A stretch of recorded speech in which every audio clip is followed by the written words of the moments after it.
So let's start by just talking about tell us a bit about yourself. Who are you? What kind of music do you do? Who am I? You know, as an artist, someone whose job it is to describe things. Uh, I always struggle with the question, "Who am I?" Because I'm of the opinion that people are more than one thing, and more than what you assume them to be, and whatnot. So, seeing as it is Black History Month, I suppose I should start by saying I'm a black man. Uh, is Well, that's important because that's all I've known. It's informed, whether consciously or subconsciously, a lot of the choices, the things I like, the things that I've been able to do. I was born in Nigeria, moved to Canada in 2015, started making music in 2019, I want to say, well, professionally, I guess. It's been a long time, it feels like.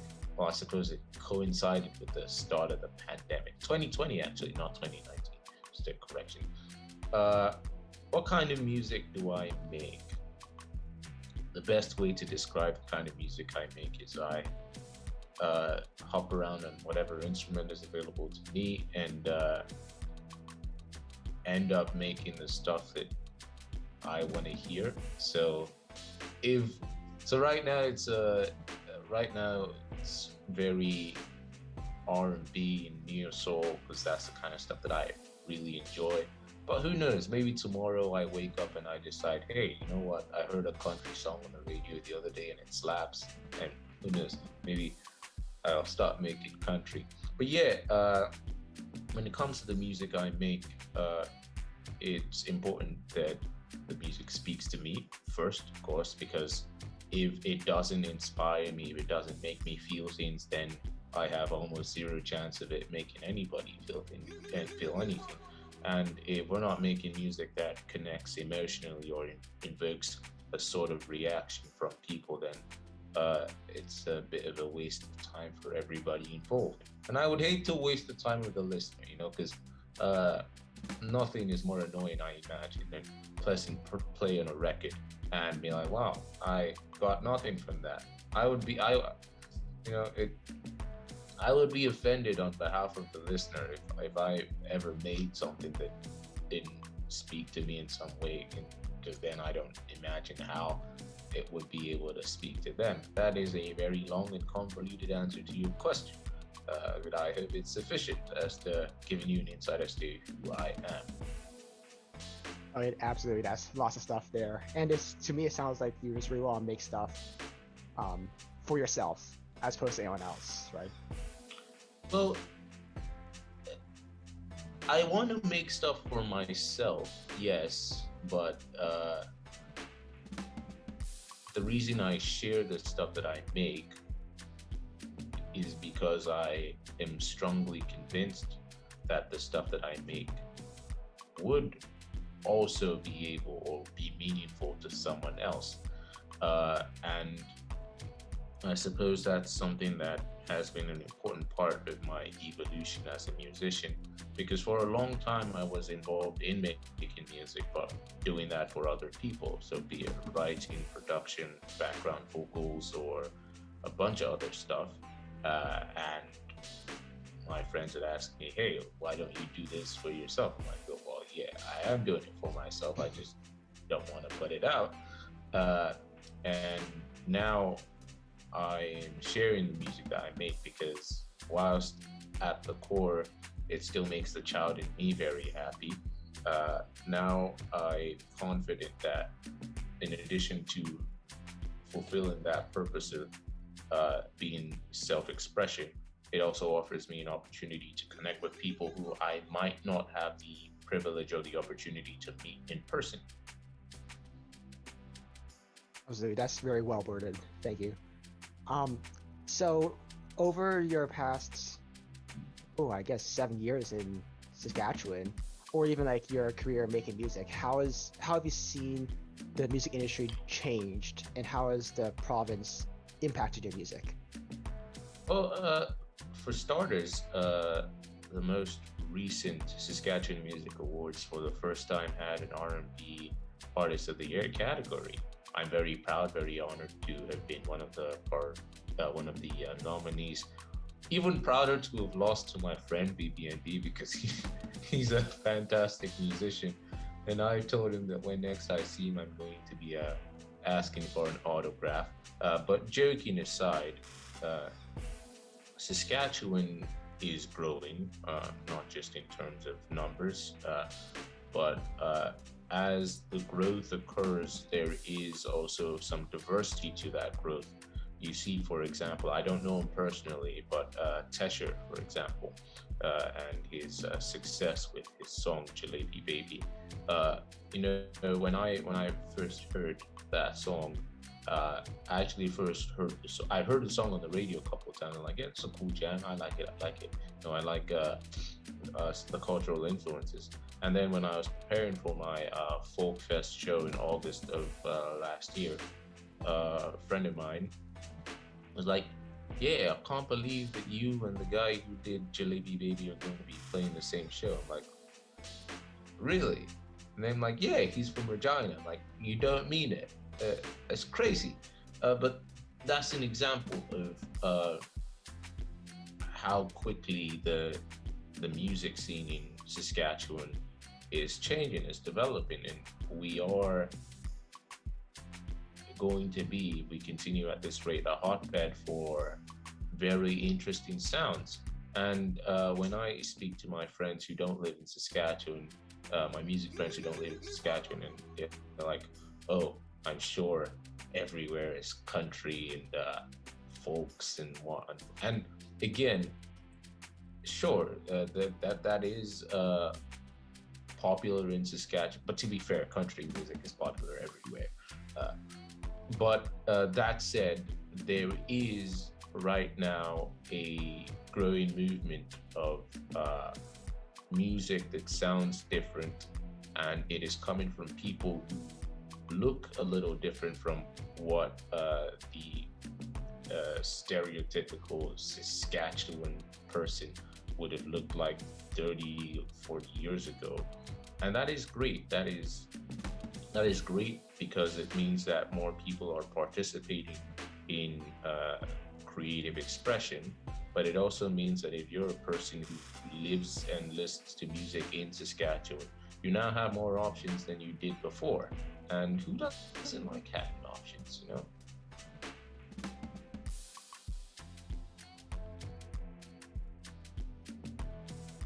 Culture and identity are very interesting things in, especially when you're making art, because with culture and identity, there are things that sometimes they express themselves or they manifest themselves even without your permission or without you necessarily knowing that that is a thing that is happening.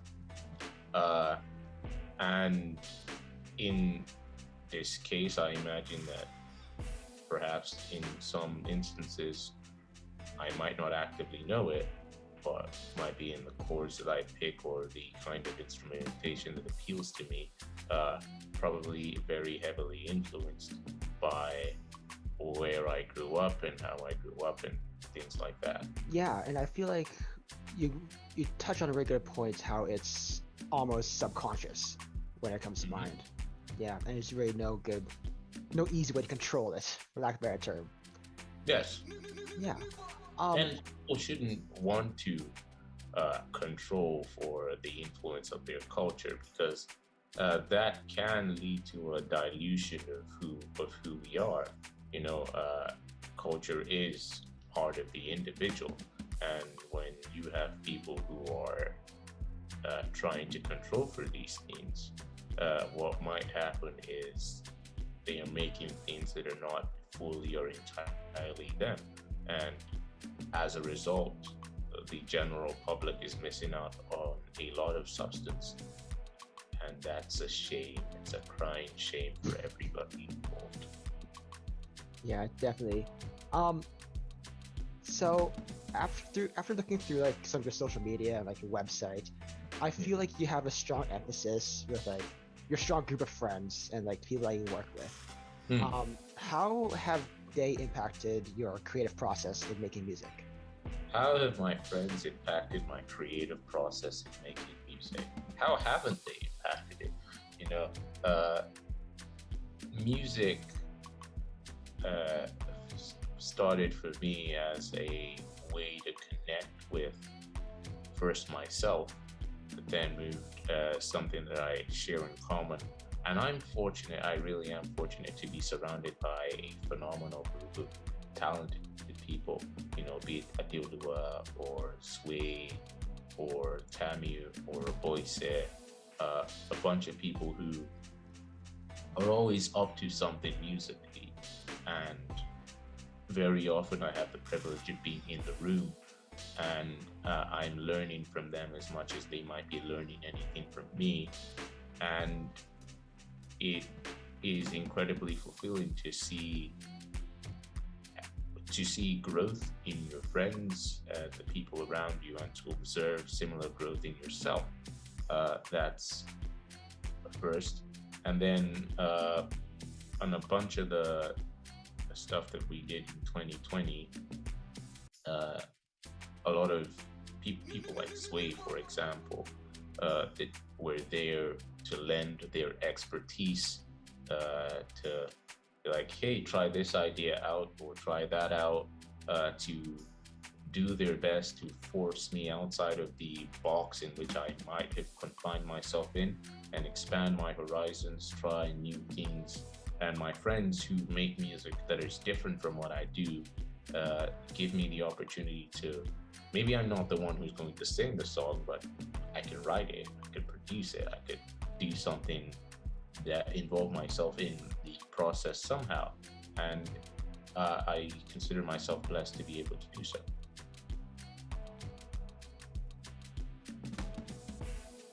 When I'm making music, when I'm writing, I'm more often than not concerned with telling a story that is interesting, that is compelling, and very often the story is not about me, uh, but taking a storytelling approach to music is, what story do I think is cool, it is worth being told at this point.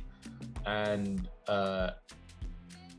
because of that, not all the time would I write a song about the same topics necessarily, but it would always be centered around the most compelling story. So I suppose the main message that I would want people to take away from what we're doing is that there are stories all around us, stories to be told. And if we stop for a moment to pay attention, we might find these stories are there, and it would be cool to tell these stories. And maybe someone's listening or reading or watching this at some point. It would be cool if they take this as the sign they've been waiting for to go and start telling stories of their own, whether it be in music or in art or in writing or in pictures or what have you. The world could always do with more creators. Absolutely. And I guess to finish off, do you have any like last thoughts? Any last things you want to share? Maybe a new single coming out? Yes, I actually do, in fact, have, and somewhere in the world, I know my friends are punching the air like, yes, finally, because I am notorious for working on stuff and keeping it in my hard drive forever.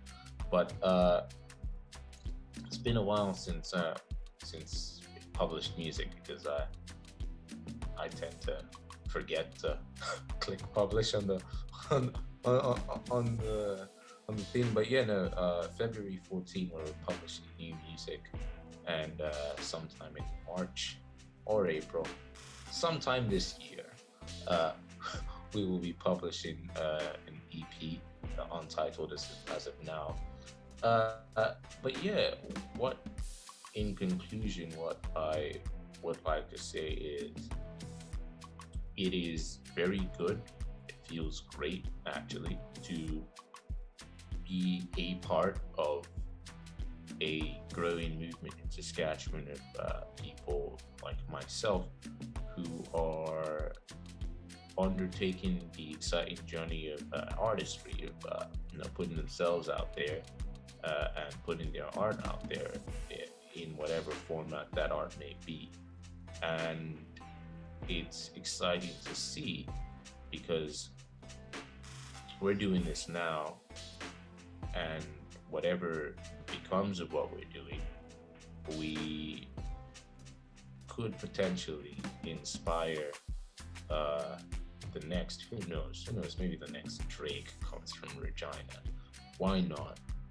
But even if we don't have the next Drake coming from Regina, the fact that we're able to inspire anybody to explore themselves even further than they otherwise might, and to share their creative gifts and talents with the broader world is an honor, and I'm honored to participate in that process, however insignificant my role may be.